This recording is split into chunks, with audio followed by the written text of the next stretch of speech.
Et c'est parti. Alors cette fois-ci j'ai fait un petit peu différemment, dans le sens où j'ai déjà joué ma partie sans parler en même temps que je joue. Ce qui fait que je me suis concentré vraiment sur la partie, et on le voit aujourd'hui. Là, ce moment-là, j'ai attaqué un gars qui était aussi Protoss. Lui, donc, qui s'appelle Radren. Et moi je suis donc en bas à gauche, là. Et ce Radren, il est déjà Ligor. Donc on peut voir ici les ordres de production, ça va être assez intéressant par exemple, pour voir un peu la partie qui a été productive je pense. Alors ça faisait très longtemps que j'ai pas rejoué contre un humain, donc un peu stressé, un peu tendu, mais j'ai essayé de faire le build order tricheur on va dire, celui qui énerve les autres, et qui me plaît beaucoup parce que, alors là tout de suite une pause, preuve que j'étais stressé, j'ai sorti une sonde du centre de commandement qui est allé là directement, et j'en avais suspendu une autre pour faire mon premier pylône. Donc preuve que même en étant maladroit et pas efficace, je spoil la sortie, on peut gagner très facilement avec ce build order. C'est écœurant quelque part. Mais bon, reprenons. Donc on continue, là c'est le début de la partie. Qui c'est qui se traite un peu, c'est moi, je donne des ordres un peu bizarres, je fais ma sonde qui va un peu par-ci, un peu par-là. Là j'ai dit, ah, elle n'a pas bougé, donc je pense que je vais reprendre son contrôle. Je suis loupé, voilà. Non, toujours pas, ça y est. Voilà, je la renvoie au boulot. Donc je chrono-boost mes premiers ouvriers, ce qui fait que quasiment les 3 suivants, là, vont être à fond tout le temps. Donc ça retarde un petit peu par rapport à l'adversaire. Là, mon portail, il arrive plus tard que mon ennemi. Mais c'est pas grave parce que derrière j'ai des plus gros revenus, donc c'est mieux. Là, tout de suite, ce que j'ai pu faire, pourquoi j'ai mis mon pylône ici en sachant que je suis face à un Protoss, c'est que ce qu'on craint le plus quand on affronte un Protoss, c'est que l'autre arrive, mette un pylône dans votre base et commence à faire des canons à photons. Ça s'appelle le photon rush. C'est une horreur ce truc-là. C'est-à-dire que, bah, en gros, le contre le plus, je vais pas dire le plus efficace, mais là où on perdra le moins de temps et d'énergie à faire quelque chose, quand il y a un photon rush, c'est souvent de récolter 400 de minerais et d'aller se planquer ailleurs sur la carte et de reconstruire une base ailleurs. Bon, on n'en est pas là, et en l'occurrence, là, c'est pour ça que j'avais mis mon pylône ici, c'était pour voir cette sonde là qui va aller arriver. Alors là, il a regardé que je faisais bien un portail et pas une forge, de peur que moi je fasse un photon rush. Et là, tout de suite, je fonce pour récupérer mon gaz avant qu'il me le vole. Ça, c'est aussi c'est un autre petit coup de pupute que les protos aiment bien faire, c'est voler le gaz des autres, parce que bah voilà, t'as pas besoin de laisser ton ouvrier sur place. Donc là, je sais pas pourquoi j'ai fait un misclick, je ne l'ai pas suivi, le gars. C'est peut-être une erreur, du coup ma probe elle s'est endormie, là. Enfin ma sonde elle s'est endormie là. Mais comme je sais à peu près ce que je veux faire par la suite, c'est-à-dire faire une Stargate, donc un spatioport, ça m'est égal. Là, je vais me concentrer pour essayer de m'appliquer. Là, dès que mon portail est fini, je fais tout de suite le noyau cybernétique. J'ai fait qu'un seul pilier pour le moment, parce que c'est important pour aller le plus vite possible d'économiser un peu les sous. Et là, franchement, j'ai vraiment pas été optimal. Donc il y a moyen de faire encore mieux. Donc là, j'envoie mes ouvriers au gaz. Il faut du gaz pour ce build, ça c'est important. Donc il faut le faire assez rapidement. Théoriquement, le deuxième gaz, là, j'aurais dû le prendre ici. J'aurais dû le prendre un peu plus tard. Mais comme j'ai vu la sonde, je l'ai pris plus tôt, c'est pas grave. Là, je fais tout de suite quand même un zélote, histoire de protéger un peu ma pente. Et je fais un deuxième portail, parce que, vu que je suis certainement pas le seul au monde à connaître cette stratégie un peu tôt dans la partie et un petit peu pupute, j'essaye de préparer aussi le contre. Le contre qui est de faire des stalkers, donc des trackers en français. Et là tout de suite, je fais ma porte spatiale. Alors là on est à combien de temps? Même pas 2 minutes 20.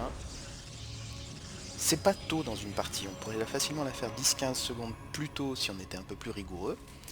Mais contre un joueur moyen, Ligor, c'est encore jouable. Après, quand les gens sont encore plus professionnels, c'est pas le meilleur moment. Là, bon, je construis déjà donc mon tracker pour protéger un petit peu. Et le fait est que voilà, je sais pas du tout, j'ai aucune idée de ce qu'il est en train de faire. Donc lui, il est parti sur une stratégie beaucoup plus technologique, c'est-à-dire qu'il a construit tout de suite sa deuxième base pour avoir une bonne économie. Donc si je laisse durer la partie, vu que moi j'ai pas fait ma deuxième base, je suis en sérieux désavantage, parce qu'il va avoir plus d'argent que moi, donc il va pouvoir produire plus de bâtiments et d'unités que moi, et peut-être même des unités de meilleure qualité, parce qu'on voit qu'il a déjà le conseil crépusculaire en construction, et le complexe robotique. Donc moi, si j'avais pas là mon coup un petit peu vicieux, franchement, je serais en retard. Mais la balance va changer grâce à cette unité, l'oracle, qui est une unité trichée mais qui peut être utile.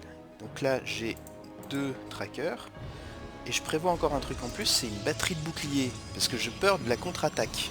C'est-à-dire que lui, s'il me contre-attaque, je sais que j'aurai moins de troupes que lui parce que je suis parti aérien, et que j'ai dépensé beaucoup de ressources pour partir aérien, donc je prévois ça. Et au moment où j'envoie mon tracker, je lance ma deuxième base. Pourquoi? Parce que l'idée c'est que ces unités qui vont être là, il faut que je les mette en bas pour la défense après. En même temps, je vois là que le porte de transfert est fini comme amélioration, donc ça fait que je vais pouvoir amener mes unités beaucoup plus vite. Là, tout de suite, ce que je construis derrière, c'est le Void Ray, donc le dislocker. Je connais que le nom anglais quasiment. Et je le mets dans ma base, puisque ça va être ma source de défense. Et pendant ce temps-là, pouf, je commence à faire le ménage. Donc là, je crois que je vais tuer 5 ou 6 sondes, ce qui est beaucoup. Et là, il m'a vu, mais j'arrive à sauver mon dislocker. Et là, quand je vois ça, je me dis une chose, il a déjà construit sa deuxième base. Et c'est vrai. Et du coup, je vais peut-être pouvoir lui prendre encore 1, 2, 3... Pas 4. Pas 4 parce que je veux pas perdre mon oracle. Pourquoi je veux pas le perdre? Parce qu'il a un sort qui est très utile, qui s'appelle la révélation. On le voit ici, là, qui demande de la mana, mais la révélation, ça permet de divulguer aussi les unités camouflées. Et ce qui peut arriver, c'est que là, en plus il a déjà son conseil crépusculaire, il peut s'énerver et dire « Ah je vais faire des templiers noirs et attaquer avec des invisibles ». Et moi là, j'ai pas de quoi défendre. J'ai pas de forge pour faire des tourelles, j'ai pas de baie robotique, donc je peux pas faire d'observateur. Donc la seule chose qui me permet de détecter les invisibles, c'est mon oracle avec la révélation. Donc je ne veux surtout pas le perdre. Mais en attendant, voilà, j'ai fait mon attaque, j'ai vu ce qu'il avait, je me dis ça y est, là j'ai un timing où je peux faire des portails pour des armées au sol, je continue à faire des dislockers, c'est déjà le deuxième, et là mon dislocker, il est parti sur un truc où il a une armée au sol qui est très forte. Les immortels, c'est très très solide, ça a une très grosse armure, ça tape très fort, mais ça tire pas en l'air. Et les dislockers vont pouvoir le démembrer sans souci. J'ai un avantage considérable parce que maintenant j'ai 2 dislockers, j'ai mon oracle, et comme j'ai perturbé son économie, j'ai rattrapé mon retard en termes de troupes au sol. Donc là encore une fois, si je me fais attaquer tout de suite avec une grosse armée que j'ai pas vue, je mets ma batterie de bouclier, mais j'ai les zélotes qui vont occuper ces trackers à lui, et là j'ai une armée qui est... J'ai une fenêtre où mon armée est au moins aussi grande que la sienne, mais au cas où, voilà, je refais encore quelques unités, mais surtout, je sais que lui, il est en train de dépenser son argent à refaire ses ouvriers, à refaire des sondes, parce qu'il en a perdu entre 7 et 9, ce qui correspond à entre 350 et 500 de minerais. Donc ces 500 de minerais là, il va pas pouvoir les mettre dans des unités ou des bâtiments ou des améliorations. Et là, j'amène mon armée, là j'avais même pas vu qu'il m'avait repéré avec un observateur, mais il m'a repéré, il sait qu'il est à moitié foutu. La preuve, il voit mon armée arriver, il essaye pas de l'attaquer de face, mais en même temps c'est cool parce que du coup, il me laisse le temps de me retourner. Et là, bam, l'affrontement, il peut pas attaquer mes unités qui volent, quasiment pas les contester, il a pas assez de troupes, parce que s'il fait ça, les unités au sol vont le détruire. Il a pas assez d'armée, il se fait défoncer. Et c'est une victoire! Une victoire qui l'a énervé parce qu'il dit même pas GG. Il dit même pas GG, le malpoli.